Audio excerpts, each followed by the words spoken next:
صحیح بخاری کی حدیث شریف: ہم نے بلا شبہ اے محمد صلی اللہ علیہ وسلم آپ کی طرف وحی کا نزول اسی طرح کیا ہے جس طرح نوح علیہ السلام اور ان کے بعد آنے والے تمام نبیوں کی طرف کیا تھا۔ آپ صلی اللہ علیہ وسلم فرما رہے تھے کہ تمام اعمال کا دار و مدار نیت پر ہے اور ہر عمل کا نتیجہ ہر انسان کو اس کی نیت کے مطابق ہی ملے گا۔ بس جس کی ہجرت ترک وطن اور دولت و دنیا حاصل کرنے کے لیے ہو یا کسی اور سے شادی کی غرض سے ہو، بس اس کی ہجرت انہی چیزوں کے لیے ہوگی جن کے حاصل کرنے کی نیت سے اس نے ہجرت کی ہے۔ ایک شخص حارث بن ہشام نامی نے حضرت صلی اللہ علیہ وسلم سے سوال کیا تھا کہ حضور آپ پر وحی کیسے نازل ہوتی ہے؟ آپ صلی اللہ علیہ وسلم نے فرمایا کہ وحی نازل ہوتے وقت کبھی مجھ کو گھنٹی کی سی آواز محسوس ہوتی ہے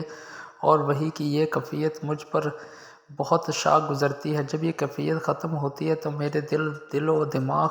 پر اس فرشتے کے ذریعے نازل شدہ وحی محفوظ ہو جاتی ہے